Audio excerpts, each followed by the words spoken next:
holds an event in their office. So it's a constant hustle. Yeah. But it's not. I'm not sitting at home all day. I'm writing, trying to book in the next month or so. Do you get tired of the hustle? No, because I don't have to wake up in the morning, except for tomorrow morning. Like I hated an alarm clock, and that was it. I couldn't stand it. Why didn't you get a proper job? I tried, didn't work out. Get a good. Get a Kiwi Saver. Get Kiwi Saver and a desk job. Yeah, all right. Any jobs going? I have a CV, but I haven't updated it in 20 years. Nikki Bazant, Alan McElroy, thank you very much. Thank a big you. thank you to Emma Hurley for producing the week. I'm back Monday, 3:45. Till then, bye.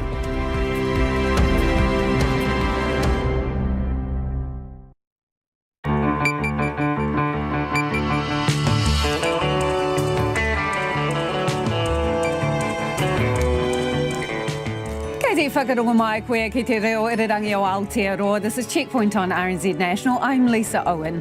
Now, Haere Akine, gangs jam up one of Auckland's main roads during a funeral for a senior leader, forcing diversions and sucking up police resources. Systems to manual. Ports of Auckland abandons its controversial automation rollout because of safety concerns. So what could that mean for freight?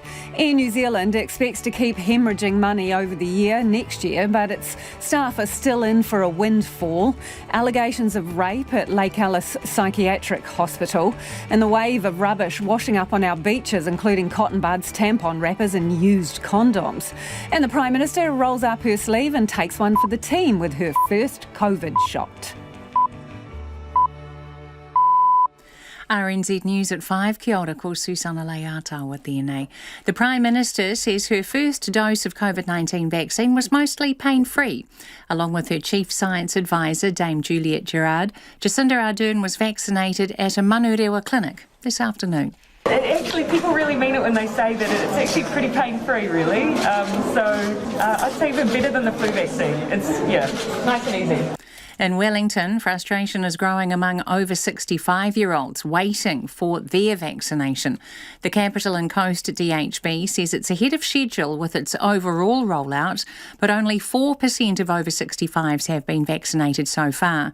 Karori resident Mari, who is 74, says her community is on anxious standby. I know that other older people in my community are a bit confused about when it's going to happen for them. And in fact, a colleague today just said to me, her parents, who live in Brooklyn, they're in their 80s and they both have underlying heart conditions and they haven't heard a word. So I think there is generally a concern amongst some of the older people. Mari says a letter or message from health officials would give some peace of mind. Pilots say Air New Zealand has done a stellar job of putting the business back on track. The airline's forecast full-year loss of $450 million is considered a good result, given the huge impact of COVID-19.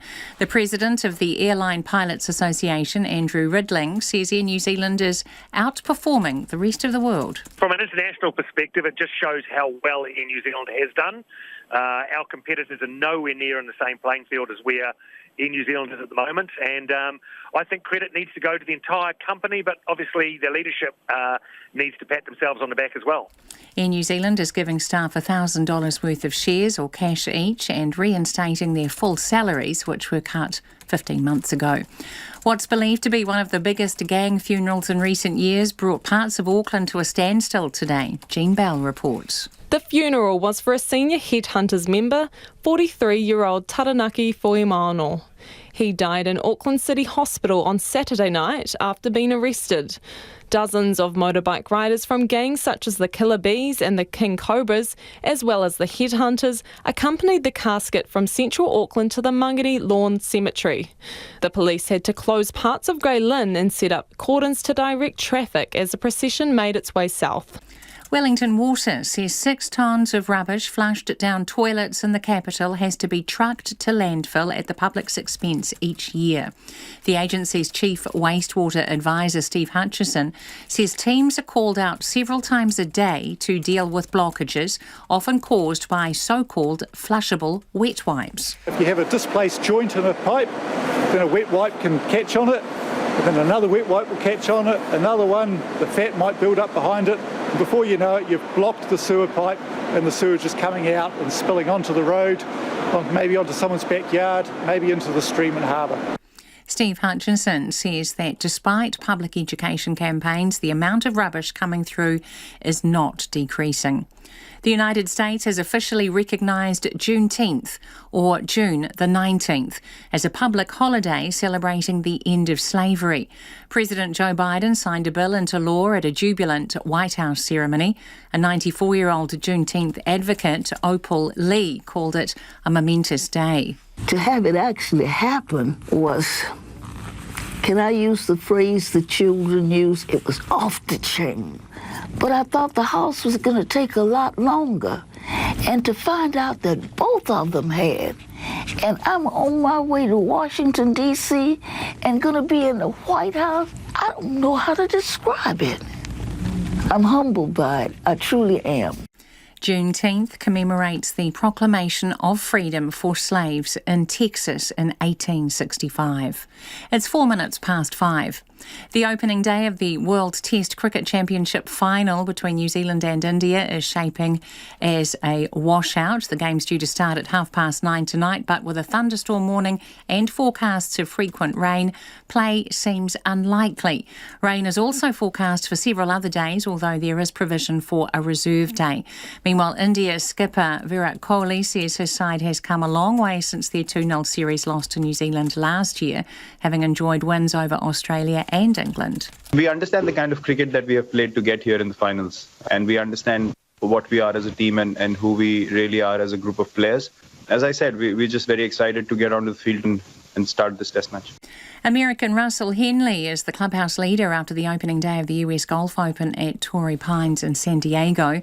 Henley, who's ranked 63rd in the world, posted a 4-under par 67. South African Louis Oosthuizen was also 4-under after 16 holes when fading light stopped play for the day. 36 players were unable to complete the round after fog delayed the start of play. Phil Mickelson, who last month became the oldest player to win a major with victory at the PGA Championship, shot 75. The US Open is only major title he has never won, finishing runner-up 6 times. The Auckland Tuatara have again pulled out of the upcoming Australian Baseball League season, citing uncertainty around COVID-19. That's the news. Tomorrow on Saturday morning, rugby and racism. Jamie Wall on 100 years of intense competition between the All Blacks and the Springboks. Former FBI agent Ralph Hope investigates what happened to over 100,000 East German Stasi officers who managed to disappear after the fall of the Berlin Wall. And what is the purpose of dreaming? Neuroscientist Dr. Eric Hole says it's our brains getting fit by breaking the cycle of all those dull, repetitive daily tasks. Join me, Julian Wilcox, in for Kim Hill tomorrow from 8 a.m. on RNZ National. Now the short forecast from Met Service to midnight tomorrow. Northland, Auckland and Coromandel Peninsula. Partly cloudy, isolated showers. Rain spreading southwards this evening and tomorrow morning. Heavy falls and thunderstorms possible, easing for a time late morning or afternoon. Bay of Plenty, Gisborne and Hawke's Bay, cloud increasing. Isolated showers for Hawke's Bay tonight. Rain developing everywhere from late tomorrow morning. Possibly heavy in Bay of Plenty and northern Gisborne. Waikato to Wellington and Wairarapa, including central high country, also Marlborough, Nelson and Buller. Isolated showers clearing tonight except about the lower North Island and Kaikoura coast. Rain spreading southwards from late tomorrow morning. Westland and Fiordland fine tonight, high cloud tomorrow. Canterbury and coastal Otago, areas of cloud and isolated showers. The remainder of Otago and Southland fine apart from fog in some valleys. Chatham Islands, a few showers. RNZ National at 7 minutes past 5. Kia ora rā, Susana. Tēnā koutou katoa, no mai haere mai ki Checkpoint I tēnei rā, ko Lisa Owen tēnei. Smoke and the sound of burnouts filled the air in a central Auckland suburb today as hundreds of patched gang members turned out to farewell a senior headhunters member. On bikes and by foot, they spilled out onto the street, blockading a major arterial route into the city, forcing buses to divert and causing major disruption. They were out in force for the funeral of Taranaki Fuimaono, who died in police custody last weekend. Police put cordons in place to manage the congestion around a church in Grey Lynn, and the Eagle helicopter tracked the procession as it travelled through the city. Jean Bell reports.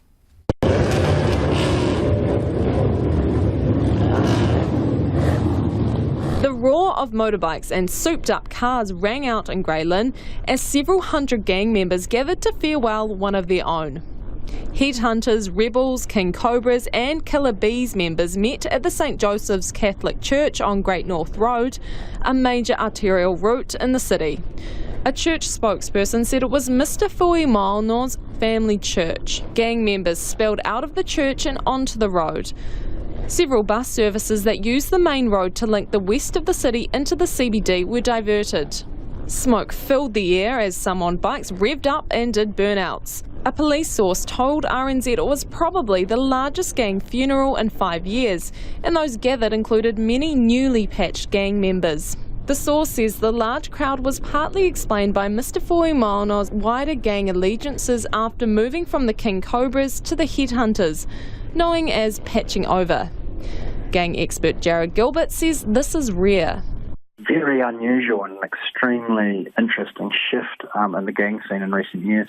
He says it's not surprising that someone would want to switch their allegiance. The surprising thing is that the gangs take them. In the past, if you were prepared to change colours or change patches, you were seen as disloyal, so it was seen as a real black mark against your name.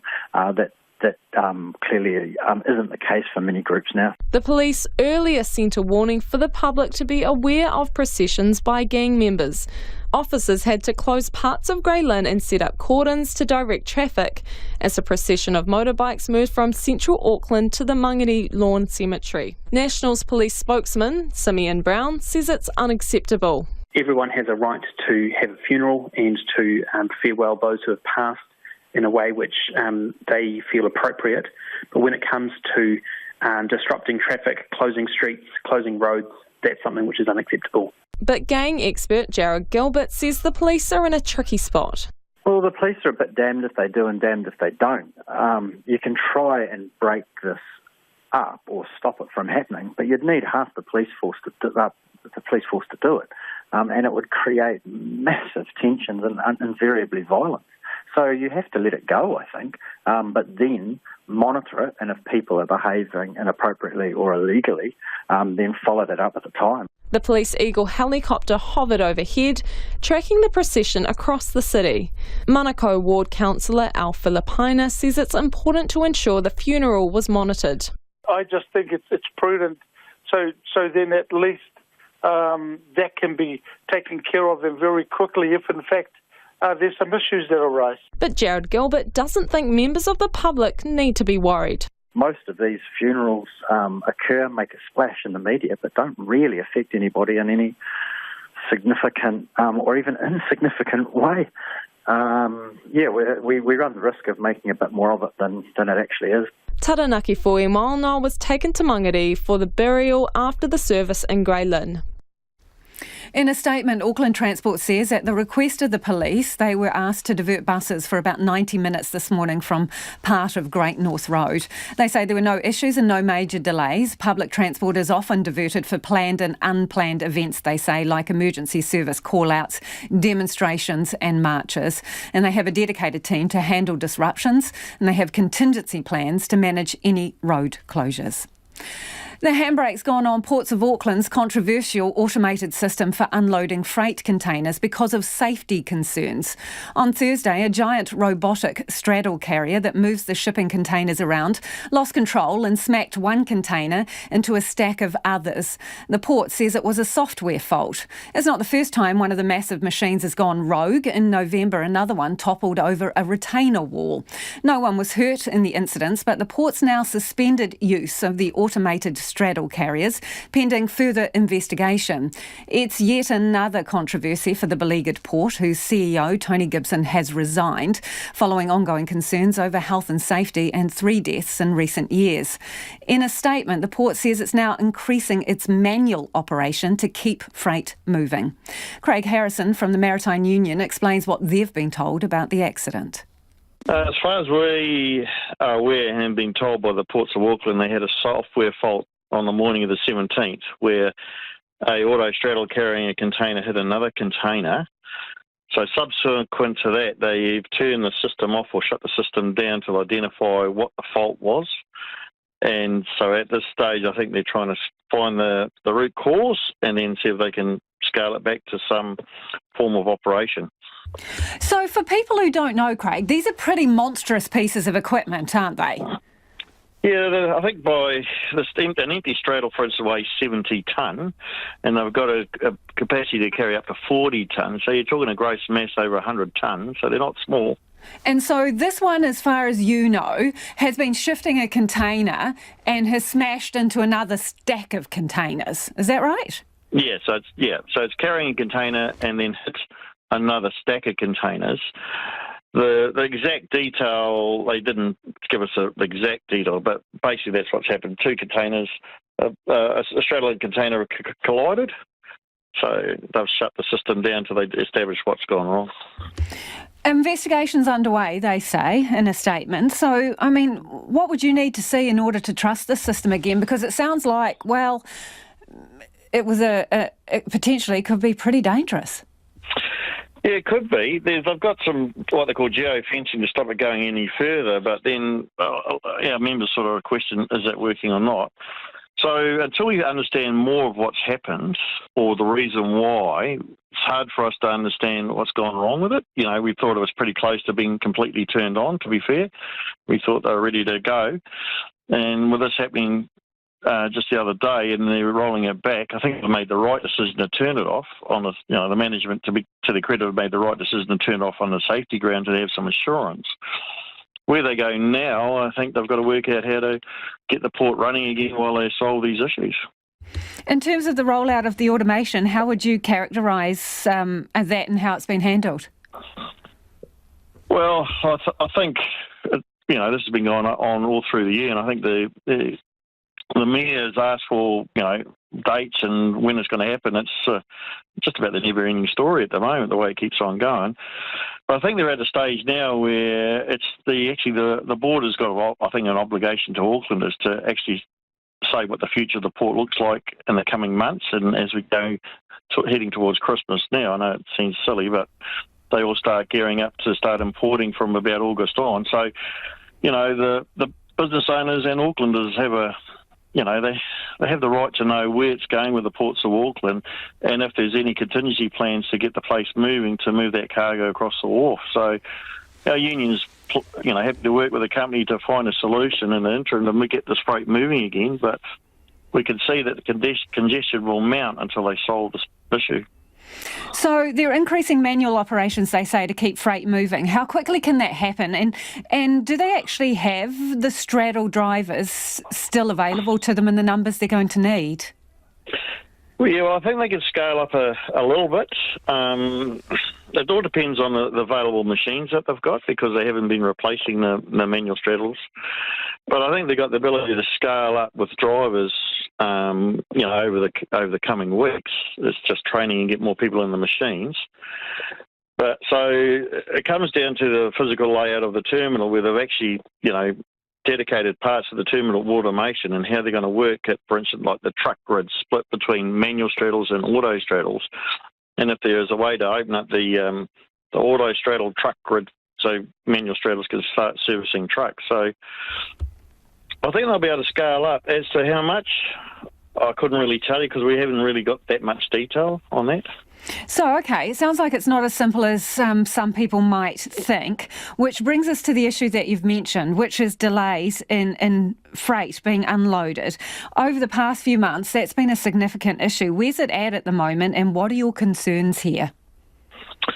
Well, concerns is like our members on the port want the place to run, because we want, without a port running efficiently or properly, our members, it jeopardises their jobs as well. But also, I think Aucklanders as a whole need to find out what the answer is. And at the moment, I think a lot of people asking the questions just haven't got those answers. It's I think it's the chair of the board should be coming out, or the board should be coming out with where they're at, what they're doing, and what are the possible solutions. Or so what are the mitigations they're going to put in place until they solve these issues with automation. So you want some more transparency about what's going on? Well, I think they need to be, actually lay out what's going on, because I think I've been getting a few calls from different people, but you think the wider industry, like the freight forwarders and the people that are importing into New Zealand or exporting, they really need to know, is this going to be solved in weeks, days, months, or whatever, because they need to start making plans. Because if we look at what happened towards the end of last year, you know, there was some real hurt felt by especially small businesses in the Auckland area, and I'd hate to see that happen again this year when they've got the opportunity now to be straight up and down with everyone and let them know where they sit. And to me, that's the onus sits with the onus sits with the chair or the board to really tell Aucklanders what's going on. Do you see a potential gnarl-up with freight delays again this year if they don't get it sorted? Well, I can do. I hope not, but I can see it, because if they haven't solved what happened last year, it's going to happen again this year. Hey, if you had to put a price and a time frame to get this automation done and dusted, any idea how it's tracking? Well, we've had figures around 400 million, but the price must be going up as the longer this delay. So I'd hate to imagine what it sits at now. It'd be hard to put a figure on it, to be truthful. And that was Craig Harrison from the Maritime Union. Now, Checkpoint sought comment from Ports of Auckland management, the board and chair. We have received no response. Board chair Bill Osborne, if you're listening, the lines are open. Give us a call. It is 19 minutes past 5 and you're with Checkpoint on RNZ National. Kia mau tonu mai, coming up, what New Zealand is doing to help COVID-ravaged Fiji. The Prime Minister's received her first dose of the COVID-19 vaccine today, saying it was pretty pain-free. At the same time, there's still some frustration and worry amongst over 65s in Wellington as they wait and wait to be called up for their COVID-19 vaccine. The Capital and Coast DHB says it's ahead of schedule with its overall vaccine rollout, but only a fraction of the over 65s group has had it. Eva Corlett reports. Go for it. It was all over within seconds. A rolled up sleeve, a precisely administered injection, and, we're promised, a smile under the face mask. Prime Minister Jacinda Ardern sat in a white chair in the corner of Manurewa Marae in Auckland to receive her first shot. How did it feel? It's a teeny bit. We're fine. It's really true when they say it's actually pretty pain-free. Yeah, good. And you did have it 3 months ahead of your age band. Why is that? For me, I never wanted to be amongst the first. For me, we needed to get those frontline workers. But I also need to be a role model and just demonstrate that it's safe, that it's effective, and that it's really important that everyone's vaccinated when they have their opportunity. So it's about finding the right balance. But while the Prime Minister was getting her injection, older people in Wellington were feeling worried and uncertain. RNZ has been inundated with messages from people in Category 3, which is mostly made up of over 65s, who are still waiting to hear when they will be vaccinated. So we called a few of them up. 74. She has also recently had pneumonia. Her community is on anxious standby. I know that other older people in my community are a bit confused about when it's going to happen for them. And in fact, a colleague today just said to me, her parents, who live in Brooklyn, they're in their 80s and they both have underlying heart conditions and they haven't heard a word. So I think there is generally a concern amongst some of the older people. The Capital and Coast DHB says it is 20% ahead of its vaccine rollout plan across all eligible categories. But that's small comfort to Mari. She says further clarification on when she will get her injections would give her and her age group peace of mind. Maybe I could have had a message a little bit sooner to say this is what you need to expect. We're not a huge country and my category of age group is not that huge that you can't send out a message. I suppose they say, oh, we won't get everybody. Not everybody's got access to the internet or... most people have a postal address. Another Wellington resident is worried for her elderly parents. She wished to remain anonymous, so her words have been revoiced. My frustration is with the DHB rather than the government response. It seems other regions are more advanced. I'm worried about my parents not being vaccinated when a lot of younger people are, like the Prime Minister. I'm also about to go to Australia to visit my daughter and booked tickets thinking I'd have had at least one jab by now, so I'm a bit concerned about travelling. A Tawa resident in her 70s who has also had her words revoiced says many people she knows in their 90s are struggling to find out when or where they'll be vaccinated. I'm concerned for quite a lot of people I know in their 90s who've not had any contact. A 93-year-old I know told me she tried to register online but had no feedback or response. The medical practices in Tawa don't seem big enough. The nearest centre is Porirua, and I'm thinking they are a higher risk community, so it makes sense they are prioritised. I'm not panicking, but we would like some understanding of when it's going to be. Capital and Coast DHB figures show that just over 4% of Group 3, the group predominantly made up of over 65s, have had their first and second vaccine jab. The DHB says it's taking a staggered approach and aims to be in touch with the 200,000 people in this group by the end of July. The Ministry of Health doesn't have data for other DHBs broken down by Groups 1, 2 and 3, but its cumulative data across all eligible groups show most DHBs are ahead of schedule. We've also heard from lots of people in Canterbury who are confused about the rollout there, including over 65s. The DHB's just let us know some of the figures there too. It says 14% of over 65s in the region have had at least one dose of the vaccine to date. And when it comes to Group 3, just 4% of the population have been vaccinated. Homai o whakaaro, we'd love your feedback. Text us on 2101, tweet us at Checkpoint RNZ or email checkpoint@rnz.co.nz. Let us know how you think the rollout's going. If you saw that gang funeral in Grey Lynn, how was everybody behaving? Was your day disrupted in any way? And Ports of Auckland, they've put the handbrake on their automated carriers. If you work down at the port, what's going on down there? Do get in touch. It appears plenty of New Zealanders turned to the bottle to get through the ups and downs of last year's COVID-19 roller coaster. New data provided to Checkpoint shows just how out of control drinking habits got in 2020. Ambulance staff showed up at more than 16,000 alcohol-related incidents in 2019. Last year, that number shot up 37%, with paramedics heading out to more than 22,000 alcohol-fuelled episodes. Here's our reporter, Nick Trubridge. Many of our ambulance officers have been assaulted because of this. Ian Rex and his staff have had enough. It's up to him and his fellow St John ambulance officers to look after you and me. Instead, they often find themselves on the receiving end of alcohol-fuelled bashings. On a Friday and Saturday night, our crews actually know what they're going to be facing and they prepare for that. And it's becoming the norm. Checkpoint can reveal the extent of New Zealand's problem drinking in 2020, the year of the one national 6-week lockdown, plus a couple more for Auckland. We've been handed data compiled for the Helen Clark Foundation's research into the cost of alcohol consumption in Aotearoa.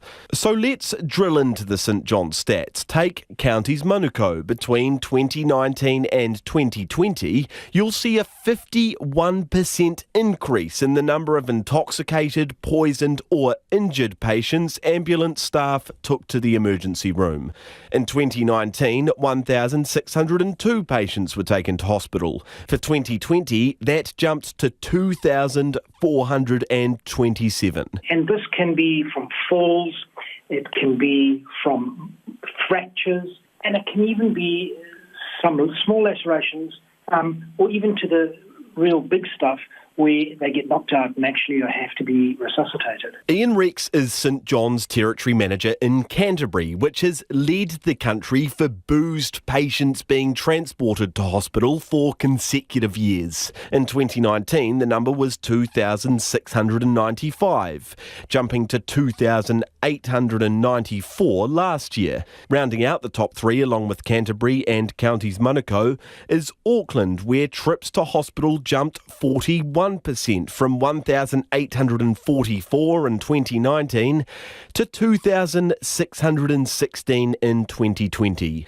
Most St John call-outs are to the home, something Mr Rex says is becoming more common. The household has become so used to having alcohol there that when situations do get out of control, it becomes sort of norm. And I think society in itself is just accepting that along with this comes aggression and sometimes even harm. Lawyer Grant Hewison is Secretary for Communities Against Alcohol Harm. He spends much of his time helping communities prevent alcohol-related harm. So what does he make of the 51% rise in alcohol-related trips to hospital for Counties Manukau? Look, I'd go further than this being a concerning trend. This is an alarming trend. A 50% increase in 1 year is alarming. Mr Hewison says there's a liquor store in almost every neighbourhood in Counties Manukau. The easy and simple solution is to have a local alcohol policy that just puts a cap or a sinking lid on liquor stores in South Auckland. Frankly, we do not need any more, and we need far less. Mr Hewison can't say exactly why alcohol-related ED trips have skyrocketed, but says there could be a link to online services popularised during COVID-19 lockdowns. And I think these statistics may be linked to that quite significant surge, as we saw it, of online sales. And they're almost unregulated. As for who is keeping St John busy with alcohol-related calls, males aged between 20 and 29 remained top in both 2019 and 2020. Health authorities in Fiji have announced another spike in coronavirus cases, most of them linked to existing clusters. 91 infections and 1 death were confirmed last night. There are more than 1,000 people with the virus in isolation. RNZ Pacific's Christine Ravoy reports. The Health Ministry says 6 infants who tested positive to COVID-19 are in a stable condition at Lautoka Hospital. The babies and their mothers are from a community in lockdown at Nandi, and they were transferred to Lautoka from the country's main hospital in Suva because of escalating COVID cases detected there. Health Secretary James Fong says they had to recall some secondary contacts who were sent home from the Colonial War Memorial Hospital after 4 days of quarantine. After they went home, and then there was a realization that based on certain aspects of the history, when we started pulling more history together, then it was realized that no, they need to get back home. They need to come back in for the full quarantine measure. Schools have been closed since the latest outbreak started in April and were scheduled to open next week, but will now remain shut. The head of UNICEF in the Pacific, Sheldon Yett, says students must be provided alternate resources to ensure they remain engaged while not in the classroom. Schools are closed for the immediate future, and schools are a place not only where children learn, but they're also a place for socialization, where children work with their friends, play with their friends, learn additional skills with their friends, and share.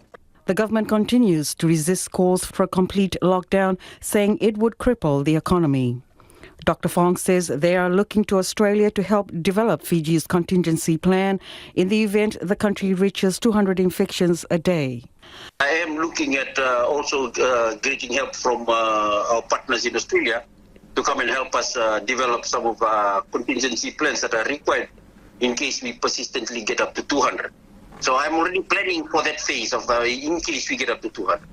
Prime Minister Jacinda Ardern says New Zealand has put $40 million towards helping Fiji and will donate AstraZeneca vaccines once it's gone through the MedSafe approval process. We've also made a commitment around vaccine donations, but we've been in very close contact with Australia to ensure that together we are meeting their vaccine needs as quickly as we can. We've also made the offer to Fiji that if there is anything else that we can do to just let us know, because we do want to support them at this really tough time. Meanwhile, a 76-year-old man is the 6th person to die from COVID-19 in Fiji.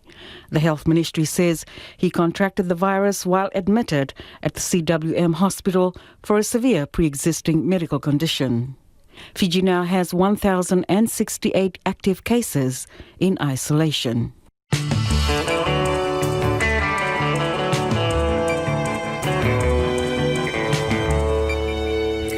Kia ora, E te iwi e haere ake nei e a checkpoint, the wave of cotton buds and used condoms washing up on beaches.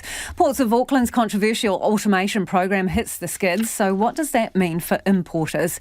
And a large chance for Eliza McCartney to pole vault her way to the Olympics. Homai o whakaaro, we'd love to hear from you about anything you've heard on the program this evening. Get in touch. Text us on 2101, tweet us at Checkpoint RNZ, or you can flick us a good old-fashioned email, checkpoint@rnz.co.nz is the address. It's time now for the headlines with Susanna. The Prime Minister says her first dose of the COVID-19 Pfizer vaccine was mostly pain-free, along with her Chief Science Advisor, Dame Juliet Gerard. Jacinda Ardern was vaccinated at a Manurewa clinic this afternoon. She says it felt better than the flu vaccination. In Wellington, frustration is growing among over 65-year-olds waiting to be called up for their vaccination. The Capital and Coast DHB says it's ahead of schedule with its overall rollout, but only 4% of over 65s have been vaccinated so far. It's the same percentage for the Canterbury DHB. The National Party says an independent review of the MIQ network makes a strong case for purpose-built facilities. Its COVID-19 response person, Chris Bishop, says hotels, even retrofitted, aren't fit for purpose and will only come under more pressure as new strains like the Delta variant sweep around the globe. The Airline Pilots Association says Air New Zealand has done a stellar job of putting the business back on track. The airline is forecasting a full-year loss of $450 million, which commentators say is a good result considering the huge impact of COVID-19 on air travel. Air New Zealand is giving staff $1,000 worth of shares or cash each and reinstating their full salaries. Nationals Police spokesperson Simeon Brown says disruption caused by today's gang funeral in Auckland is unacceptable. Taranaki Fuimono was farewelled at St Joseph's Church in Grey Lynn before a burial at the Mangere Lawn Cemetery. Some streets were temporarily blocked off and the police diverted traffic. Wellington Water says 6 tonnes of rubbish flushed down toilets in the capital has to be trucked to landfill at the public's expense each year. It says teams are called out several times a day to deal with blockages often caused by so-called flushable wet wipes. And the opening day of the World Test Cricket Championship final between New Zealand and India is shaping as a washout with thunderstorms and frequent rain forecast. Those are the latest news headlines on RNZ National. Our next news and weather update is at 6. Nā mihi mō te rā, Susanna. And if you're just joining us, this is Checkpoint, ko Lisa Owen tēnei. The funeral for a gang leader saw one of Auckland's main roads jammed up by patched members, blocking 4 lanes, forcing parts of Greyland to close down and traffic to be diverted. They were out in force for the funeral of Taranaki Fuimono, who died in police custody last weekend. The police were also out in force, monitoring the situation. And joining me now is Auckland District Commander, Superintendent Karen Malthus. Good evening, Superintendent. From your point of view, how did this go? Well, look, I know it's a frustrating day for everyone involved, but from our point of view, the procession went relatively well. Yes, there were roads blocked off and we did have to employ traffic management plans, but our aim, as always, is to ensure that everyone on the roads is safe and kept safe, and that's what we feel that we were able to achieve today. How many officers did you have on this and what other resources? We had I have to confess I didn't ask my staff the number of officers, so we had sufficient officers to monitor the event and to be present. I understand there were about 300 to 400 motorbikes on the procession today. But you had a pretty heavy police presence out there and you also had the Eagle helicopter up, so you threw quite a bit of resource at this, didn't you? Well, absolutely, because we are conscious of the event involving gang members, and what we wanted to do is, should there be any misbehaviour on the roads, that we could identify that so that we could follow that up or deal with it as it occurs, which we have. In terms of, we haven't had any complaints around the driving behaviour from point A to point B, other than us needing to put in traffic management plans in place earlier in the day, and any infractions that we have identified during the day, we will be following up with those drivers. Okay, so did they liaise with you about what was happening? Did they apply for any permits? I mean, you've closed roads for them. Well, we've liaised with them, both with the family involved and also with members of the gang community. We always do our best to do so. Sometimes that doesn't go so well. At the end of the day, the procession of motorbikes as they went to the cemetery were, by and large, obeying the traffic and road rules. I suppose the point here is, when was the last time the police provided this level of resource to a private funeral? Well, it's not the providing the resource to the private funeral. It's about policing the roads to make sure that the motorists on the roads are safe and feel safe. And our aim is to reassure the motorists while this behaviour is going on that we are present and that we are policing it, we are monitoring it, and that we follow up any infractions that occur. But it was the size and nature of the funeral that required your presence and the numbers that were there, isn't it? Well, indeed, and it's not something that we... and the fact they didn't stay off the road, they blocked off part of Grey Lynn. For a time, there was congestion and traffic management plans were put in place. It's not something that is ideal or something that we wish for, but it is what we had to deal with on the day. So, blocking the road like that, Karen, is that an offence? We will look at that as to how that occurred. Sometimes traffic congestion can be such that that it is reasonable for us to put in some traffic management to allow the other motorists to get to where they're going. And buses were diverted as well as a consequence. We're told that you asked for the buses to be diverted. Why did you do that? Well, that's part of the traffic management plan to keep the roads flowing while we cleared the congestion as the hearse came out of the funeral centre. There were a lot of police officers with cameras, and obviously the Eagle was up. So what are you doing with the footage? Yeah, we'll be examining that footage for any breaches of the Land Transport Act. We'll follow up any infringements that have occurred, any infractions that have occurred. Have any members of the public complained about the procession or any behaviour related to that today? Not that I am aware of. That's not to say that might not have happened. It may not have come to me as yet. Okay, because the press statement that comes out says that members of the public have reported information to you and provided photos and videos. What's that about? Great. Once again, that's about monitoring. We're dealing with gang members. We don't forget that, and we would like to know what they're doing, and we'd like to know that and make sure that they're actually following the road rules and keeping in line with that. And if they're not, then we will be following up any of those infractions, any drive infractions, whether people have actual licences to ride those bikes as well. If anyone else had sort of spilled out across the road in the nature that today's funeral did, and we're doing burnouts and causing large volumes of noise, closed down a particular shopping village and caused diversion of buses and made you divert traffic and cordon off parts of a particular suburb, would you have gone so softly? I don't think that we've gone softly at all. You can't arrest your way out of a situation that is this large, but what you can do is you can monitor it, and you can do what we did, which is about recording, identifying any infractions and following those up later. That's exactly what we would do with any congestion. We'd also put in the traffic management plans in place to divert the traffic so that the Aucklanders who are impacted by that behaviour can continue on with their day. I know you're in a situation here where you're walking a fine line. Any idea of how much it cost you today to do this operation? Look, I haven't costed that. That's the time and staff. Our staff are working. This is the event that those staff were asked to work today. I couldn't tell you what that cost in money at this stage. Understand. Appreciate you joining us this evening. That is Superintendent Karen Malthus, who's the Auckland District Commander. And ko taku manuhiri anai anei. It is Nicholas Poynton today for business. Hi, Nicholas. Hello. What are we going to talk about? Rise of the Wellington office market. Do people still want offices? It's the exact question that came to mind when I was covering this story today, because it does look like there's some real strength emerging in the Wellington office market, really evidenced by the fact that the listed property investor and developer Precinct Properties is looking to raise $250 million to buy 2 office buildings in downtown Wellington and also pay off some debt. So the company's agreed to buy Bowen House. Some people may be familiar with this property. I'm familiar with Bowen House. I thought you might be. Yes, used to be the home to MPs and parliamentary staff. It's also looking to do its due diligence on the Freiburg building. So two things these buildings both have in common. They're both properties that are close to Parliament and have housed government departments.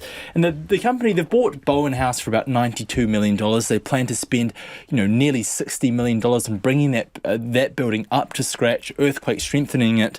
But they've already signed a 15-year lease agreement with Parliamentary Services. And speaking to the company's CEO today, he told me he thinks there's real potential in the Wellington office market. He says in the past, this has been a city that's been underserved when it comes to office space. When you compare it to the likes of Auckland, where we tend to always see new office buildings going up. But when we got to that topic of the work from home phenomenon, as it's been sort of dubbed, we spoke about that, and he acknowledged that yes, that's very much a real thing. But they really got the courage to really go out and make these two acquisitions, because a building that they'd recently completed, when they were leasing that building out, they were absolutely surprised by the level of demand they were seeing in Wellington.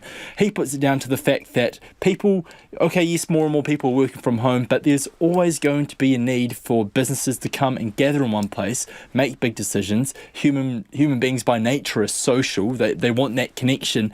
And also just on a practical sense, that if you are hiring new staff, it does sort of trying to attract the best talent. It does sort of help if you've got a sort of a glitzy office you can sort of overwhelm them with and things like that. It's interesting though, Nicholas, that their primary customer at this point is Parliamentary Services, because I'm sure there'll be some alarm bells going off somewhere about increasing bureaucracy and needing more office space. Well, look, that was one thing we spoke about today. He did tell me that for their other building there may be some potential customers in the private sector, but look, it does go, just maybe that's why the Wellington office market is to a degree much stronger than the Auckland market, maybe less need there for public service space for offices and that sort of thing. One thing this company does say though, it does have its eyes on more properties in Wellington and Auckland in the future. Okay, that's interesting. All right, what can you tell me about KiwiSaver and minimum contributions? Yeah, look, talk about news you can use, because people only have about a week to ensure they're eligible for the maximum government contributions to your KiwiSaver. That's according to the ASB Bank. They're raising the alarm about this because they say they have hundreds of thousands of investors, members of the scheme with them, who may be missing out. So as a reminder, members of KiwiSaver who contribute at least $1,043 by June 30th, they can receive a bonus, a payout from the government of about $521.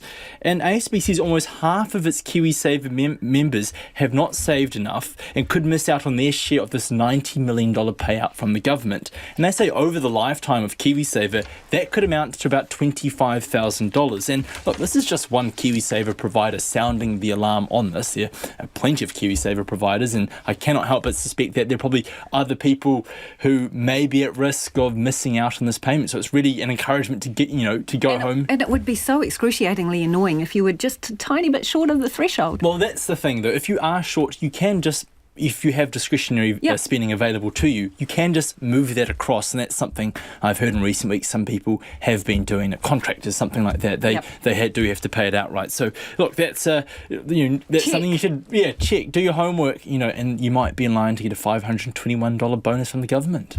What do the market numbers tell us today, Nicholas? Well, the NZX is up a mere 10 points to 12,552. The dollar is at 69.8 US cents, still some weakness there, and 92.8 Australian. Brilliant. Thanks, Nicholas. E nohora. Have a great weekend. That was Nicholas Poynton with Business News. Air New Zealand is expecting to continue losing money over the next year or so until international travel starts coming back. The national carrier is forecasting its full year loss to be about $450 million, with next year likely to be about the same. Business reporter Nona Peltier has the story.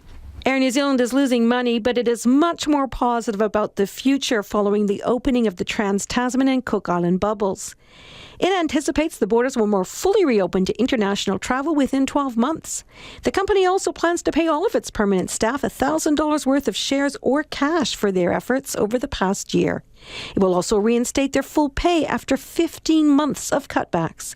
Air New Zealand Chief Executive Greg Foran says some pilots and crew have spent more than 100 days in isolation, while the cargo team has helped move 100,000 tonnes of exports. It's been a total company fight over this last 18-month period in Air New Zealand, and we've said as we've moved now from a survive phase into a revise phase, it's appropriate that we actually reinstate people's pay back to what it was before. The head of aviation at the A2 union, Savage, says it's a positive first step. There's a sign that the airline is recovering, and as the airline recovers, that's obviously going to make it a lot easier to have conversations about wage rates and about the minimum wage. And so there's a chance now for aviation workers and Air New Zealand workers to start to get those gains that they've missed out on. Greg Foran says staff have pulled together throughout the pandemic and are willing to try new things. We're starting to already rethink some of the things that we do, and it could be as simple as cookie and corn chips on flights. It could be how we're pricing. We're out there trialling a subscription product at the moment. We're revisiting many aspects of the business around our loyalty program and platform. In any case, Greg Foran says the airline will be ready when the border more fully reopens. I would expect that next year we start to see some opportunity to expand our flying further afield than the Tasman or Rarotonga. Would you expect that to be in less than 12 months? Yes, I would. I would expect to see some movement on that once we get through this calendar year. The head of research at broking firm Forsyth Barr, Andy Bowley, says the airline's outlook is realistic. We're seeing, border reopenings and more relaxed processes elsewhere in the world, particularly in Europe. In regards to the New Zealand context, there's a number of drivers which will influence that, not least the political aspect. But I think over the next 12 months we can expect borders to open to some extent. Greg Foran says the airline's cargo business is likely to see a long-term benefit from a shift in consumer expectations. As well, exporters are expected to continue to increasingly rely on air freight as shipping is severely constrained, with inflated costs to match. So as you're seeing the world pivot to things such as e-commerce shopping, you're going to see, I think, shorter supply chains. And so that's going to benefit your business in the longer term? I think it's a good thing for a business that can put cargo in the belly of its planes. Greg Foran says there will likely be other changes in store for the airline in the post-COVID world. We'll have to see what happens with long haul. We'll just have to keep an open mind, and that's what we're doing in terms of just how big that business is going to be.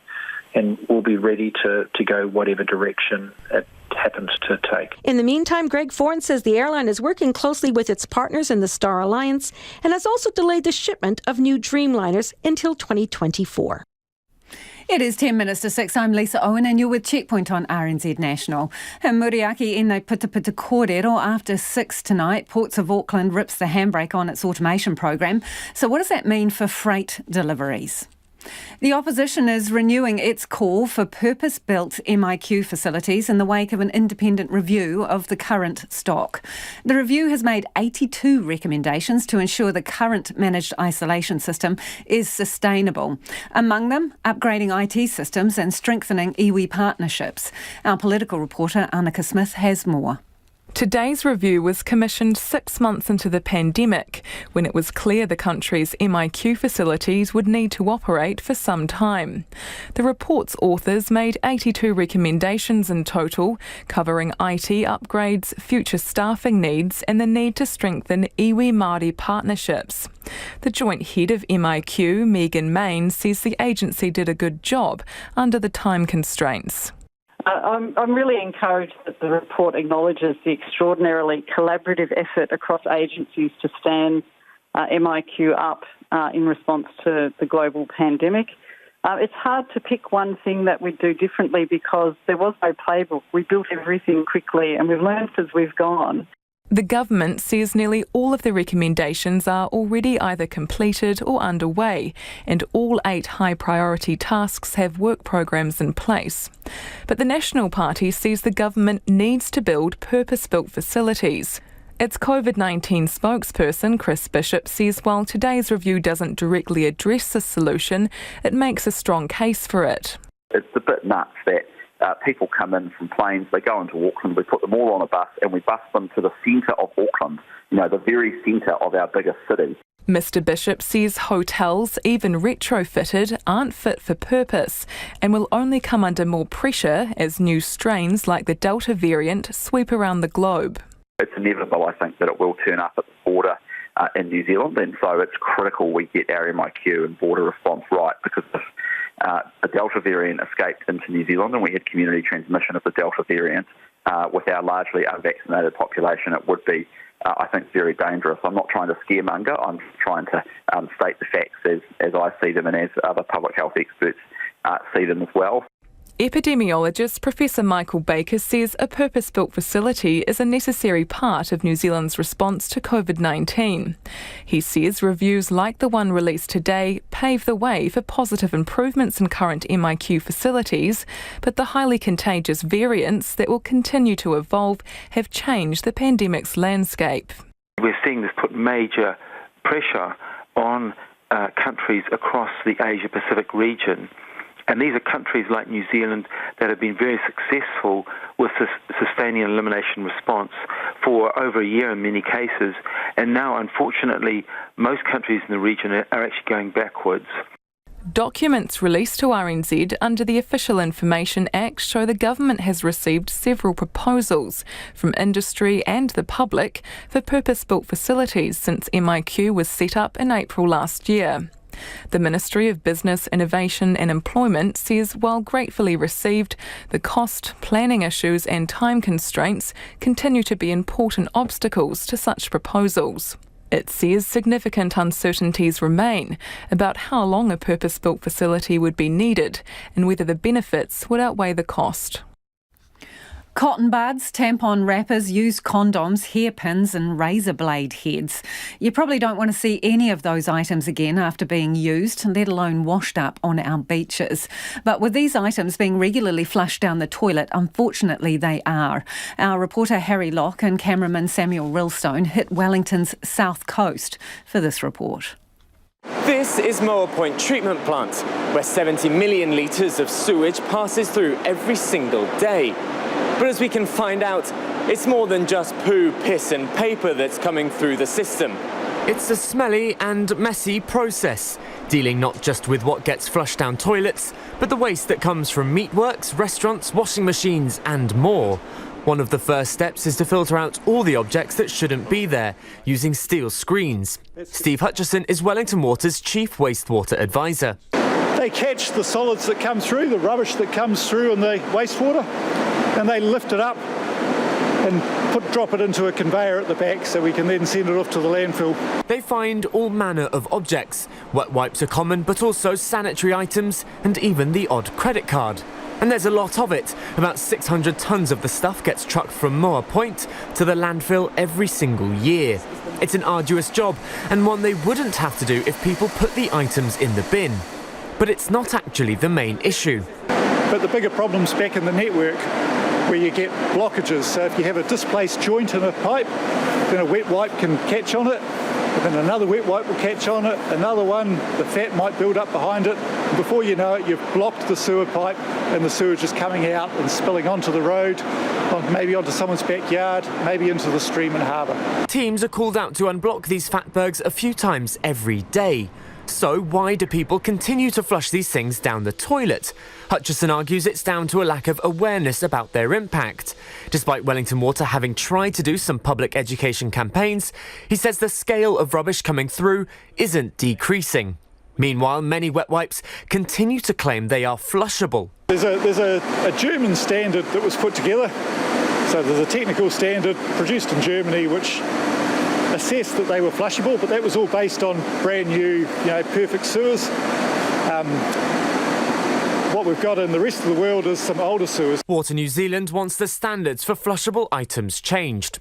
One charity has also spotted another trend with the objects people flush down their toilets. Sometimes feel like I'm a modern-day archaeologist doing this work because you're often having to piece together what the items are, where they came from, categorise them accurately, obviously, and then think about where they might have come from. And, we've got a variety of items here, some most likely stormwater sourced, somebody's parking ticket receipt, a little bit of plastic pipe, fragments, and this one here, chapstick tube, could have come through the stormwater system, but also this is the types of items that we typically find where we find the cotton bud sticks. So you can imagine somebody throwing that into the loo, flushing it, assuming it's problem solved for them, and then it spilling out of that sewage treatment system and onto a beach. Tarakina Bay is a small grey-sanded beach where little blue penguins nest less than a mile away from Wellington Airport. For 3 years, volunteers have been surveying the beach and recording what rubbish they find.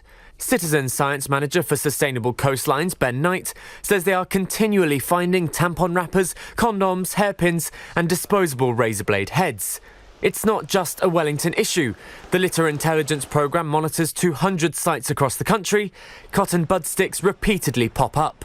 They are widely distributed within the database, so over 40 sites, so about 20% of our survey areas, we're finding them. I was up at Kaiui Beach, which is north of Wanganui, a rural beach, just a couple of weeks ago, and we found a half a dozen of them up there. So it just shows you how widely distributed they are. It's not known how these items are getting out of the pipes and onto the beach. But Ben Knight says the current theory is that during heavy rainfall events, stormwater gets into the sewage system, overwhelming the pumping stations. That results in an overflow, with the built-up refuse getting washed out into the stormwater network and onto the beach. He says such objects damage the wildlife, the ecosystems and the general cleanliness of the beaches. Both he and Wellington Water agree there is an immediate and urgent solution.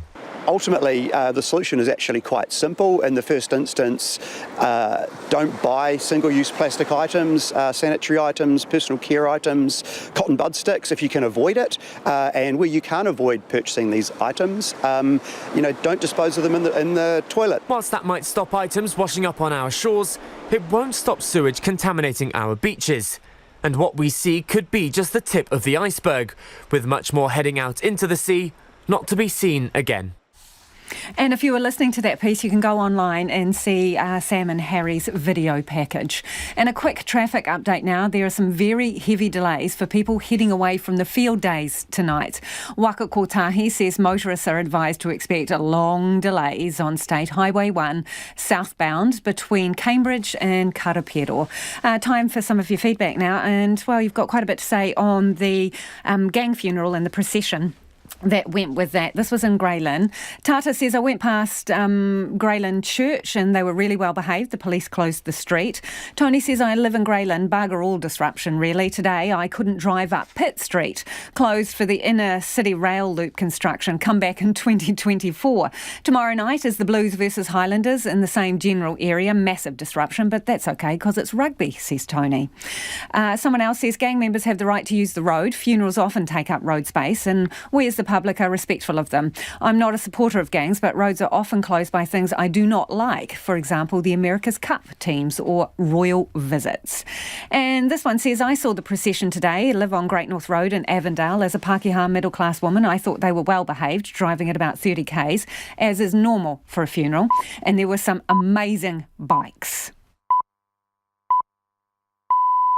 RNZ News at 6, ngā mihi nui ko Susana Leata with DNA. The National Party says the disruption caused by today's gang funeral in Auckland is unacceptable. Some roads were blocked off and the police diverted traffic as a long line of cars and motorbikes accompanied the body of Taranaki Fuima Ono from a Greylin church to a Mangere cemetery. The 43-year-old senior headhunter died in police custody on Saturday night. Motorcycles did burnouts outside the church and there were reports of dangerous driving. Nationals Police spokesperson Simeon Brown says anyone breaking the law must be held to account. Everyone has a right to have a funeral and to farewell those who have passed in a way which they feel appropriate. But when it comes to disrupting traffic, closing streets, closing roads, that's something which is unacceptable. Roads have since been reopened and cordons lifted, but the police say they will be monitoring the Greylin and Mangere Bridge areas tonight in the aftermath of the funeral. Inspector Jackie Whittaker says they'll be following up on camera footage of driving behaviour.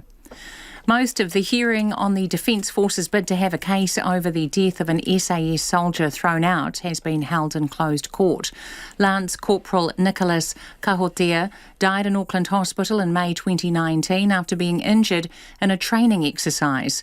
Sarah Robson was at the Papakura District Court today.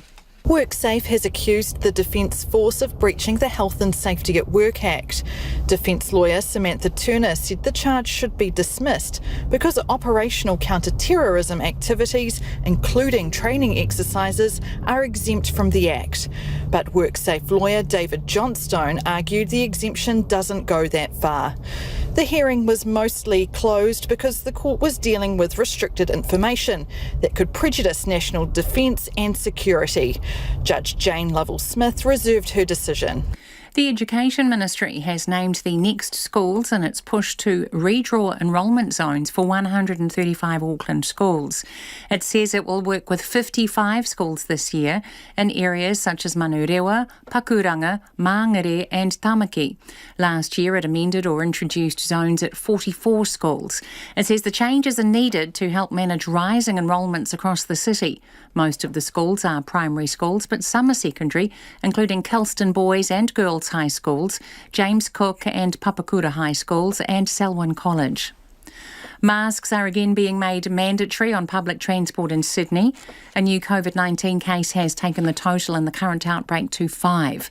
The ABC's Hosnia Shams reports. New South Wales Health says one new locally acquired COVID case has been recorded in the state. The man in his 50s who lives in the eastern suburbs tested positive yesterday. Premier Gladys Berejiklian says it appears he caught the virus at Westfield Shopping Centre in Bondi Junction. For that reason, we want everybody, obviously in the eastern suburbs, to remain on very high alert. From 4 p.m. today, masks will be mandatory on public transport in Sydney and the Blue Mountains for the next 5 days. Coronavirus infection is surging again in Indonesia. The number of new cases reported yesterday, 12,624, is the most in a day since January the 30th and twice the number recorded a week ago. The surge follows the recent national holiday after Ramadan, when millions of people travelled to their hometowns in defiance of a government ban. Thousands of empty power shells have been found at the home of a man the Ministry for Primary Industries calls a serial offender. He now faces serious charges under the Fisheries Act. The Ministry's National Compliance Manager, Steve Ham, says police on patrol in Eastbourne, near Wellington, found 95 power in the man's car. Thousands of shells were then found in a search of his home, along with 30 kilograms of power meat. It's 4 minutes past 6. Pole vaulter Eliza McCartney is far from confident she will qualify for the Olympics, but feels obliged to give it one last crack tomorrow. The 24-year-old has been plagued with injuries since winning bronze at the 2016 Rio Games. She has twice attempted to reach the Olympic standard in recent weeks, but ongoing Achilles and ankle issues have kept her well below her best. The odds are against me, and I've known that, and I'm okay with that. But it's been really, really tough at times. So to stop right now when there's only a few days left, I think I really owe it to myself, but also my team, just to give it one last shot. The Auckland Tuatara will sit out a second consecutive Australian Baseball League season because of travel uncertainty. Last season, the league threatened the club with expulsion for dropping out of the competition, which they first joined in 2018. General Manager Regan Wood says the discussion around their absence next season was more amicable. I think last year was a decision we made, and we made alone. This year, we made that collectively, all stakeholders in the best interests of the ABL, the Tuatara. Was there an argument over it? No, there wasn't any argument over it. It was a tough decision, but it was the right decision. Two of the biggest names in tennis have decided not to play Wimbledon at the end of the month. Naomi Osaka has withdrawn for personal reasons, and Rafael Nadal is taking a break in an effort to spare his body and prolong his career. Tonight on Nights, Nashville Babylon's Mark Rogers selects the mixtape. Country Life's up Mystery Creek at the Field Days. It's also meeting some of Aotearoa's finest young Māori farmers. Moana and the Tribe is the Friday Night Live act. And because Charles de Gaulle encouraged the French to tell the Nazis to go shove it on this day in 1940, we've got a sonic tonic dedicated to defiance on Nights of me, Brian Crump, after the news at 7 on RNZ National. Now the short forecast from Met Service to midnight tomorrow. Northland, Auckland and Coromandel Peninsula, partly cloudy, isolated showers. Rain spreading southwards tonight and tomorrow morning. Heavy falls, thunderstorms possible, easing for a time late morning or afternoon. Bay of Plenty, Gisborne and Hawke's Bay, cloud increasing. Isolated showers for Hawke's Bay tonight, rain developing everywhere from late tomorrow morning, possibly heavy in Bay of Plenty and northern Gisborne. Waikato to Wellington and Wairarapa, Central High Country, also Marlborough, Nelson and Buller. Isolated showers clearing tonight, except about the lower North Island and Kaikoura coast. Rain spreading southwards from late tomorrow morning. Westland and Fiordland fine tonight, high cloud tomorrow. Canterbury and coastal Otago, areas of cloud with isolated showers. For the remainder of Otago and Southland, fine apart from fog in some valleys. Chatham Islands, a few showers. RNZ National at 7 minutes past 6. Thanks, Susanna. No mai hoki mai. If you're just joining us, this is Checkpoint. Ko Lisa Owen tēnei. Safety concerns have forced Ports of Auckland to suspend its automation program after it lost control of a massive robotic straddle carrier that moves shipping containers around. In a statement, the port says a software fault saw the 70-tonne machine smack one container into a stack of others. No one was hurt in the incident, but the program's suspended pending further investigation. And the port says it's increasing manual operations to keep freight moving. The beleaguered port has been under the microscope over serious safety concerns and delays unloading freight. Well, Chris Edwards is from the Customs Brokers and Freight Forwarders Federation and joins me now. Kia ora, Chris. What does this all mean for you guys?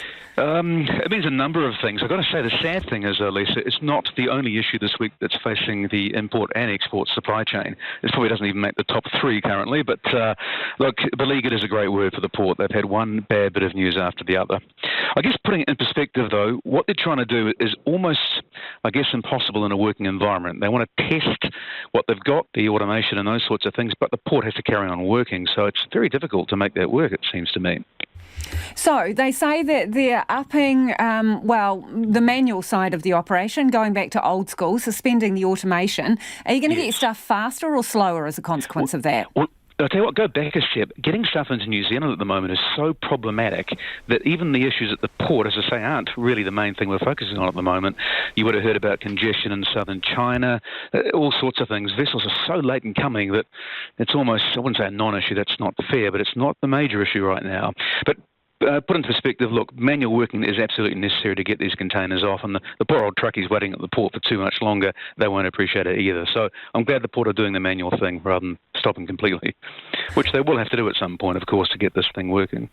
You've touched on this, but tell us, what have the last few months been like?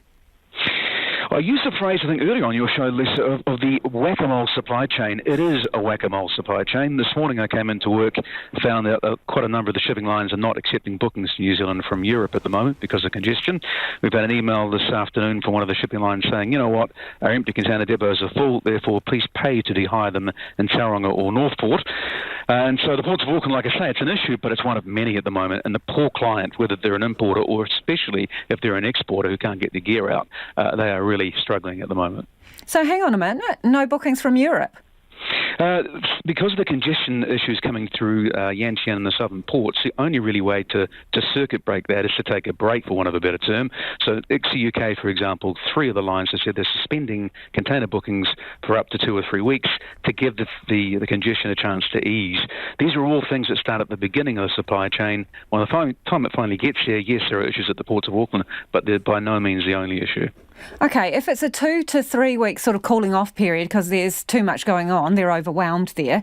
By the time you get your stuff to New Zealand, how far has that extrapolated out from 2 to 3 weeks? I've been sitting on a client recently, and we've added another 40 days to their supply chain. And that's coming in from Europe as well, and that's potentially on the conservative side. It is so hard to predict when goods are coming or even leaving that the poorer exporters, particularly the medium-sized ones, they've been waiting 4, 5, 6 weeks to even get a booking out of this country, let alone see it leave on time. So both ends of the supply chain are in a lot of trouble at the moment in this country. And I tell you what, thank God for the high Kiwi dollar, because otherwise importers would be in an even a worse situation. Okay, so that brings us to the money. How much more is it costing to get your stuff here or out? Yeah, look, I saw numbers of an increase of 500% in the past 12 months. It's a real spot auction market for freight rates at the moment coming in, and if you want your gear here, you're having to pay. Traditionally, shipping had contracts in it that you could rely on, but those contracts are pretty much suspended as it's a free-for-all trying to get your gear in or out. But particularly out, Lisa, I know it's not the focus of this interview, but the exporting community are really struggling to get anything out of New Zealand at the moment. And if we want an export-led recovery, as the cliche goes, I'm not sure how that's that's going to be achieved. So for goods coming in, Chris, if you're saying there's massive percentage increases with your costs, right? Yes, yes. Our listeners are going to want to know, when am I going to start paying more as a consequence? I think they already are, and I think there's been quite a lot of signals in the market, even from the Reserve Bank, that inflation is inevitable. But it seems to me there are three types of commodities, at least across the client bases that I see. There's the commodity that you can change your price almost overnight on, like fuel. There's commodities that have huge margins in them, which can sustain higher freight rates. And then there's the bulk of stuff coming in, which really can't. And I've had some clients pull importing programs for the moment because they simply can't make any money out of the costs. Exporting is not quite the same in that the rates are certainly lower, but they're also affected by higher prices. Hey, I don't want to be the Grinch because it's only, June, but let's talk Christmas for a second, Chris. Well, yeah. Look, Christmas, if you haven't ordered your Christmas stock now as a big importer, and I think most of them have, they're aware of the problems. We spend all day delivering bad news, at least I can assure you. It's a very challenging time, to use a terrible cliche, but the funny thing is, in most of our client base, it's not reflected in the P&L. They're having a very successful financial period, but there's no column in the P&L for tiredness and weariness and stress, and I think there's a lot of that about if you're an importer or an exporter at the moment. So seriously, if you have not anticipated your needs for Christmas in terms of your stock, are you pretty much saying you're looking for a Christmas miracle to get it on time? It'll depend where it's coming from, but let's say you're importing from the United States, which is a real basket case at the moment for exporting. It's in a terrible mess. I would say if it's not on the water by probably July at best, you'll struggle to get in here in time. And I don't want to be negative, I hope I'm wrong, but what we're seeing is a significant lengthening of the supply chain and no end in sight, no circuit breaker, no silver bullet. So coming back to the ports of Auckland, even they have to shut down for a period of time to finish the automation project. I suspect they're putting that further and further back in the year based on what's happened today. So that won't help when the time comes either. Yeah, so add your overseas problems, all the issues that you've read out there in the shopping list, and now complications at the ports of Auckland. Happy days for you guys then? Well, happy days. I mean, if you read the budget a couple of weeks back, you wouldn't think there's any problem in the supply chain, but I can assure you there is, and it's a pretty stressful time for a lot of clients. Really appreciate you joining us this evening. That is Chris Edwards from the Customs Brokers and Freight Forwarders Federation. It is 13 minutes past 6. Now, a warning, this next story may be distressing for some listeners. A survivor of the adolescent unit at Lake Alice Psychiatric Hospital in the 1970s says she was raped by the head of the unit multiple times. 62-year-old Sharon Collis has given evidence at the Royal Commission into Abuse in Care. She was 14 when she was first sent to the unit in 1973. Our reporter Andrew McRae has been at the hearing in Auckland. Sharon Collis was gang raped just before being sent to Lake Alice. She wasn't believed, and because of that became disruptive at home and school. After receiving electric shock treatment by the head of the unit, Selwyn Leeks, she says she's certain he sexually assaulted her. She spoke of one occasion, waking up after being anaesthetised for ECT. Her top was drawn up and her jeans pulled down. He put me back to sleep again, and when I woke up for the second time, he was gone. I was sore and sticky between my legs. I felt drunk and ready to pass out. I knew that he had raped me. She says she had many sessions with Dr. Leeks and knew she was raped again due to swelling and bruising. I knew he was raping me each time we had our sessions because my vagina was swollen and bruised, and there would be a sticky discharge when I woke up. Sharon Collis says no one believed her. I told the staff what Leeks was doing to me, but all they said I was lying, and I kept telling them, but they just didn't believe me. A nurse told me it was my imagination playing up because of the drugs I was on. After the third or fourth time of him raping me, I gave up telling anyone. She says Dr. Leeks would always give her the creeps and described him as sadistic. She was so depressed in Lake Alice, she would often contemplate suicide. The only thing that kept me from actually committing suicide in those really dark times was the thought of finally seeing Leeks pay for what he had put us all through at Lake Alice. Ms. Collis made a complaint to police in 2002, and after hearing nothing back, her lawyer made contact with them in 2004, but no complaint was ever found. Other staff members also need to be held accountable, not just Leeks. It's about getting justice for what happened to us and what happened to our families, why we were sent there in the first place, very few of us would have actually had mental health issues. Sharon Collis says she's angry no one's been held to account and prosecuted for what was done at Lake Alice. It is almost 17 minutes past 6 and you're with Checkpoint on RNZ National. Now, a lot of you have got in touch about Harry's story. This is the one about the rubbish, loo rubbish, basically, stuff that gets flushed away, turning up, second life on the beaches around Wellington. Yuck. This one says there should be a national campaign with a very simple message. If it didn't come out of you, don't flush it down the loo. Brilliant, eh? This person says. Thanks, Roman. Another listener's got in touch to say, I'm a new mum. Never knew wet wipes can't go down the toilet. Surely they could educate us through antenatal groups. We all go. Interesting point. I would have thought they should have told you that. And I don't know what the markings are on the packages. Someone could tell me whether they actually say on the packages of wet wipes, don't flush these. Another listener from West Auckland, I think it says that there's a lot of drain-blocking rubbish is liberally spread around my area in West Auckland. Overflow from rubbish bins, litter and dumping frequently includes wet wipes, plastic gloves, nappies, coffee cup lids, masks and much more. They're all bound for the sea via the drains, and if they don't clog up the drains, they'll end up killing some sea creature.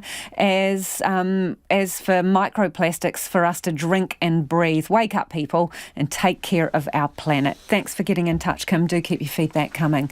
It is 18 minutes past 6 now. Pole vaulter Eliza McCartney has one last chance to qualify for the Olympics tomorrow. The 24-year-old has been plagued with injuries since winning bronze at the Rio Games in 2016. She has twice attempted to reach the Olympic standard in recent weeks, but her ongoing Achilles and ankle issues have kept her well below her best. McCartney admits the odds of her gaining Olympic qualification aren't great, but told Barry Guy she feels obliged to give Tokyo one last attempt. As long as my medical team is still happy that I'm safe, that I'm not going to do any more damage or any lasting damage, and as long as that's ticked off, then yes, I think so, because I think it wouldn't be fair on myself as well. I've spent this whole year really trying to remain motivated through the lows, and it's been really, really tough at times. So to stop right now when there's only a few days left, I think I really owe it to myself, but also my team, just to give it one last shot. The odds are against me, and I've known that, and I'm okay with that. That's just my reality at the moment.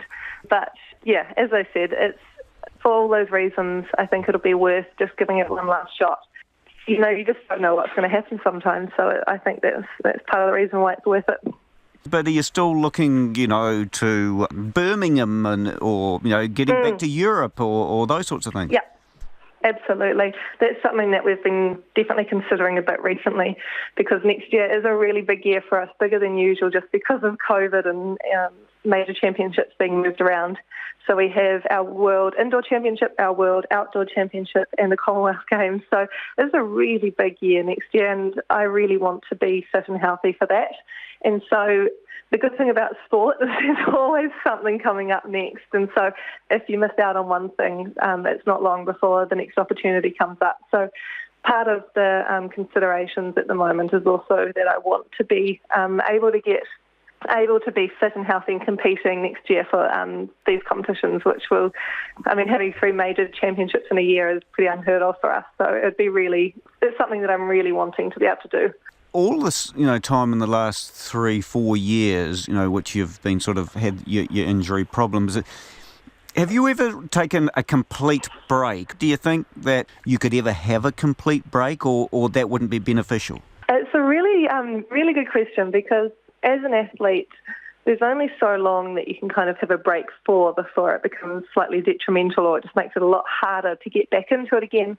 And I'm certainly someone who I don't tend to do well with rest. My body just doesn't like rest as much. I liked it at the time, but when I try and get back into training again, I often am injury prone, or I'm just susceptible to being really sore for a long time as I get back into training. But yeah, as you pointed out, I've often just kind of kept going over the last couple of years. And part of that is because there's been an Olympics that we're preparing for. But this time around it will be different. If I'm not going to Tokyo, there is more of an opportunity to take a real break and see if maybe that helps, because it's the one thing that we haven't, I haven't had an extended break really, in this last couple of years. And so that's, in some ways, from a medical perspective, one thing that could be worth trying in terms of just calming everything down, calming all the inflammation down, and just trying to de-stress the body a bit. Eliza McCartney talking to our sports reporter Barry Guy. Olivia McTaggart will also be attempting the Olympic qualifying pole vault standard in Auckland tomorrow. With just over a month until the Olympics are due to get underway, Japan is lifting COVID-19 states of emergency in some areas. The country's also vowing to speed up its vaccination rollout. CNN's Selena Wang has more on how the private industry is getting involved. Pro soccer players, online consultations, a speedy tech process. The CEO of e-commerce giant Rakuten thinks he's got the solution to speed up Japan's sluggish vaccine rollout. I think we are probably 3 to 5x more efficient than other vaccination centers. Hopefully, the Kobe will become the role model of entire Japan. Rakuten, which owns the Vissel Kobe soccer team, is working with Kobe City to vaccinate up to 7,500 people a day at Novavir Stadium, Kobe. 5 weeks from the games, less than 6% of Japan is fully vaccinated. I'm not really very supportive of hosting the big event, but if they are going to do it, then we need to super accelerate the vaccination as fast as possible. In its first week, this center vaccinated more than 10,000. But Mikitani is attempting something much bigger. I'm hoping that we can open more vaccine centers all over Japan. Let us do maybe 500,000 shots per day. Prime Minister Yoshihide Suga has pledged to accelerate Japan's rollout. From October to November of this year, I hope to finish vaccinating all the people who need and want to be vaccinated. I want to realize this. Vaccinations for the broader population start later this month at workplaces, including at big companies like Rakuten and SoftBank, and at universities. In this war room, Rakuten employees are brainstorming ideas to quicken the pace. If you look at from the registration to actually getting vaccinated, we only take about 4 minutes, and we're trying to think, how can we reduce 3 seconds, 5 seconds, 10 seconds? A major bottleneck in Japan's vaccine rollout is a lack of medical staff to administer the doses. But here, staff from local universities are helping, and some pre-screenings are conducted online. With Rakuten's help, Kobe aims to finish vaccinating those 65 and older by mid-July. That's ahead of the central government schedule and before the Olympics.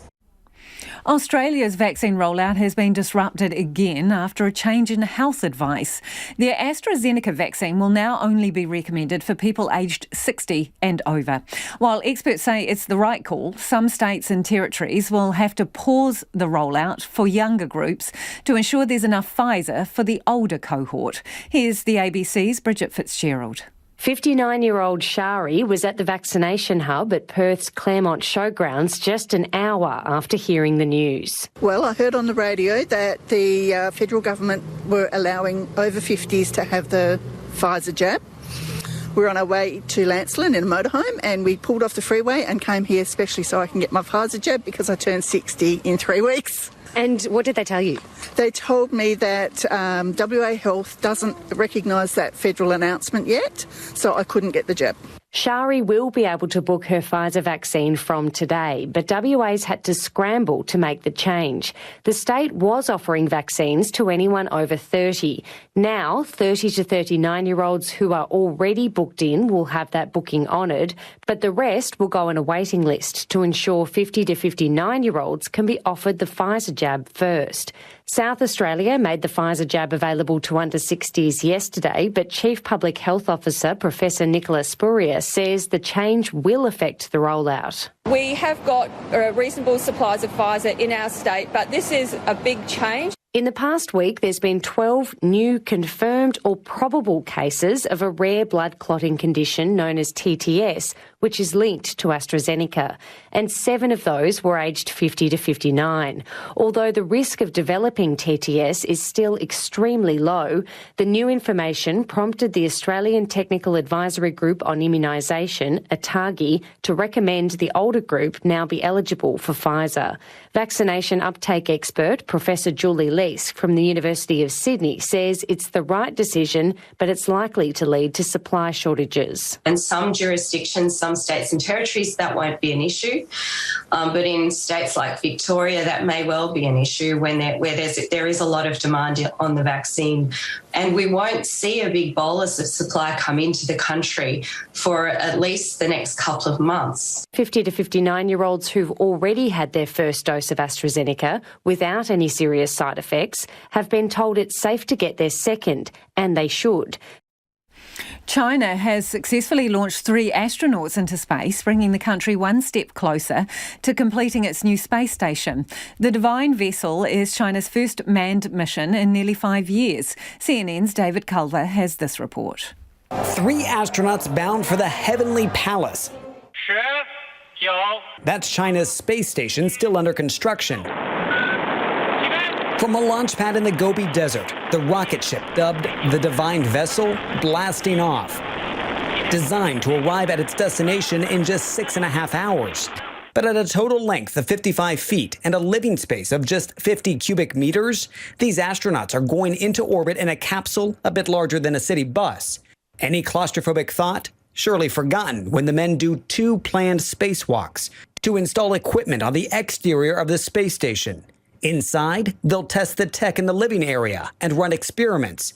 2 more laboratory modules expected to be launched in upcoming missions, with the aims to have its space station fully operational by the end of next year. China wants its own because the U.S. government barred it from participating in the International Space Station project. China says their Heavenly Palace will be truly international. Foreign astronauts are certainly going to enter the Chinese space station one day. There are a number of countries that have expressed a desire to do that, and we will be open to that in the future. In just the past 7 months, China has put a rover on the moon and one on Mars, becoming the second country in history after the U.S. to land a rover on the Red Planet. They also plan to send humans to the moon in the 2030s. But for now, these 3 men will spend 3 months building the foundation of the space station. We will obey orders and instructions and keep calm while meticulously carrying out the mission. Chinese experts likewise confident in this mission and its safe return to Earth, as the vessel carries precious cargo, along with the pride of a nation rapidly advancing its work in this new frontier. Right, some feedback before we head off on the wet wipes. I'm getting told that they are pretty clearly labelled that you shouldn't chuck them down the loo. And this person says, just think about where the stuff goes before you flush. Where do you think the wet wipe is going? Common sense would be a good starting point, but the packaging states not to do it. If in doubt, put it in the bin, is what people are saying. Someone else says, try and use washable, reusable cloths for the baby and save the wet wipes just for when you're travelling or in the car when you need them for convenience. We're destroying our beautiful world with our selfishness and stupidity, another listener says. It's pretty much all we've got time for today. First up, we'll be back on Monday from 5 a.m. as Winston Peters fronts up for New Zealand first AGM since being ousted at the election. So make sure you tune in 5 a.m. for all the hot news off the press. Kei te hoki mai anō, popo whānau po Mārie. We'll catch you on Monday. Have a great weekend. RNZ News headlines at 6:30. Frustration is growing amongst over 65-year-olds in at least 2 DHBs, Capital and Coast and Canterbury, with only 4% of that group vaccinated. The Prime Minister says her first dose of COVID-19 vaccine was mostly pain-free. National says the disruption caused by today's gang funeral in Auckland is unacceptable. Most of the hearing on the Defence Force's bid to have a case over the death of an SAS soldier thrown out has been held in closed court. Our next news and weather is at 7. Take the pulse of the day's news every weeknight at 10. Fame just provided so much creativity right from Blurter, and he is 50 years later, he's still doing it. What a giant we've lost. Live with local, national and international stories as they happen. He met me once in a corridor. Scott, is it? I read an article of yours and listen, I didn't know you could write. And I said back quickly and stupidly, I didn't know you could read. And that was the end of my relationship with him. Up to date if you're up late.